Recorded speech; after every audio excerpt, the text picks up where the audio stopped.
Election Watch, it first trained the volunteers 3 days before the election. It had identified some of the sensitive booths, and in those sensitive booths it had placed volunteers. So there were some complaints of Dalit voters not being allowed to vote because they had their photos, but they said that their names were not in the voters list. So then they phoned to the observers, they phoned to the returning officers. Returning officers sent the magistrate, and then that Dalit boy of 20 years, he was allowed to vote. Then the Akalis, you see, they were trying to force some of the Dalit candidates that they must vote for the Akali candidates. So then we got information about that also. We complained to the returning officer. Again, the district magistrate was sent, and then the pressure on the Dalits was less, and then they were allowed to vote freely. National Dalit election watch के माध्यम से हमने महाराष्ट्र में दलितों के electoral rights के protection के लिए 48 कॉन्स्टिट्यूंसीज पार्लियामेंट्री कॉन्स्टिट्यूंसीज में ये प्रोसेस को लेके जाने की कोशिश की है, और उसमें से हमने वल्नरेबल कुछ कॉन्स्टिट्यूंसीज चुने जो सेंसिटिव है, जहाँ पर कि दलितों के इलेक्टोरल राइट्स का ज़्यादा पैमाने पर वायलेशन हो। इस तरह की हमने कुछ कुल 17 कॉन्स्टिट्यूंसीज चुने, जिसमें कि हमको कुछ अलग अलग तरह की दलित इलेक्टोरल राइट्स के वायलेशंस की केसेस हमको नज़र आई, जिसमें गाड़ियों की व्यवस्था करवाना, उनको बहकाना, गाड़ियों में उनको बहकाना कि आप इसको वोट दीजिए या उसको वोट दीजिए, उनको इन्फ्लुएंस करना, उनको इवन कई जगह पर रिवॉल्वर से भी धमकाया गया है, और कई जगह पर ये भी सामने आया है कि उसके पहचान पत्र का मुद्दा बनाकर उसको वोटिंग करने से रोका गया है। जब हमने नेशनल दलित इलेक्शन वॉच के माध्यम से वहाँ के लोकल गवर्नमेंट को फ़ोन किया और उनको कुछ कंप्लेंट्स दिए, तब उन्होंने उन पर एक्शन लेकर उनको मतदान करने दिए। तो इस तरह की भी कुछ केसेस हमारे सामने आई हैं। इसमें ज़्यादातर हमें देखने को मिला कि दलित बहुल बूथों को लूटा गया, जो दलित वर्कर थे जो उनको वोट देने से रोका गया, वोटर लिस्ट में से उनके नाम काट दिए गए, जो कि लगभग सभी पूरे प्रदेश के अंदर हुआ। इलेक्शन कमिश्नर उनका साफ संकेत था कि अगर कोई भी वोटर जिनके पास 15 टाइप्स ऑफ पहचान पत्र है, वो उनको दिखाकर अपना वोट डाल सकता है, लेकिन उसके बावजूद जानबूझकर, क्योंकि वो दलित एक स्पेशल पार्टी को वोट करेगा, इसलिए उनके नाम जानबूझकर वोटर लिस्ट से काट दिए। कंट्रोल रूम में हमने बैठ करके पूरे राज्य के 37 जिलों का हमने कवरेज किया। वहाँ पर हमने बैलेंस देखा कि कुछ जगहों पर जो है विभिन्न पार्टियों के लोगों ने कहा कि तुम साले चमार पासी जाति के लोग अगर सपा को वोट नहीं दिया तो हम तुम लोगों को निकलने नहीं देंगे अपनी एरिया से। हमारे खेत में काम करते हो और जिसको हम चाहेंगे उसी को वोट देना है।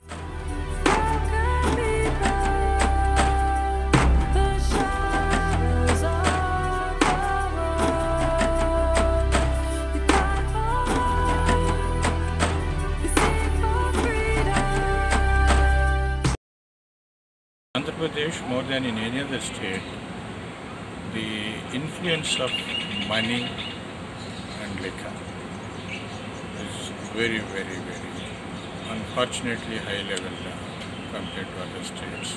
Top 10 richest people in Lok Sabha, Andhra Pradesh has contributed as many as 6. So there are more rich people in the Lok Sabha from Andhra Pradesh than even from a place like Maharashtra, which has such rich districts, rich places like Mumbai. Rich people are getting into the parliament, and if a rich man gets into the parliament, his appreciation of the problems of the poor man will be that much less. So this is not a happy development. National Dalit Election Watch received approximately 490 complaints during all the 5 phases parliamentary election and sent it to Election Commission and NHRC. This initiative brought up a good impact among the public, and it has got recognition even at the grassroots level within a short period. The experiences that emerged from this initiative created confidence among volunteers, and it would encourage them to work for the community in the future. Dalit voters have never been allowed to decide on their own in many cases, in many places in the country. Voting rights have not really been seen as very important as far as political participation of Dalits in this polity is concerned. Wherever there is intense political participation, wherever Dalits have tried to contest elections, we have seen that violence has been unleashed on them. Dalit Election Watch gave an opportunity to a large number of communities to come out and take advantage of legal provisions which are intended to protect the right of franchise of the Dalits. In spite of all odds, when the Dalit voters move towards the polling booths, which are normally situated in areas which are not accessible to Dalits, socially accessible to the Dalits, usually in dominant caste localities, and quite far away from the Dalit settlements, it becomes very difficult for them to confidently move towards polling stations and cast their votes there. Many a time they are accosted by the dominant caste goons while on the way to vote. They are turned back, they are threatened. This is a very common occurrence in many of our villages, many areas. I think in the short run, this problem can be solved by having polling booths in Dalit settlements, particularly in those settlements where it is known that Dalits are intimidated. में हम किसी आदमी को पीट रहे हैं और फिर इस गांव में से वोट लेके जा रहा है, ये कहाँ का हिसाब है? ये हेराफेरी जो कंप्यूटर थे ना वोटरों के, उनमें हेराफेरी थी भाई। मशीन आई थी, मशीन थी ना, उनमें हेराफेरी थी भाई। सामंतशाही बहुत ही हावी है किसी न किसी रूप में। दलित लोग हैं जो उपेक्षित है, उन्हीं के साथ ऐसा किया जाता है जाति भावना से प्रेरित हो करके। अब भी ज़रूरत है, जैसे ये SC/ST एक्ट हुआ, इसको अभी बहुत ही प्रभावी ढंग से लागू करने की ज़रूरत है। इनको वोट अलग होनी चाहिए और भूत होनी चाहिए, बूथ अलग बूथ। और गुजर वहाँ जहाँ वोट दे तो गुत्थे मारे हैं और मारे हैं, ठीक है।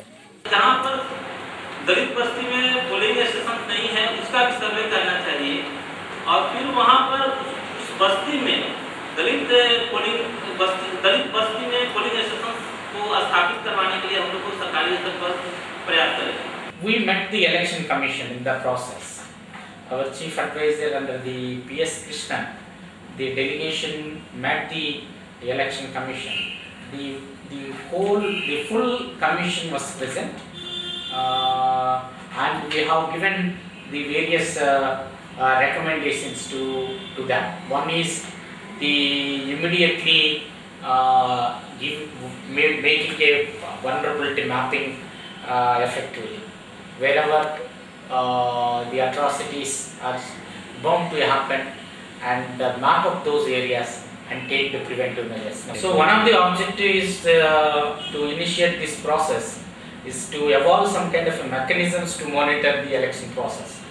But we have taken this 2009 elections as an opportunity to learn and to evolve such kind of a mechanisms to monitor effectively during the panchayat elections.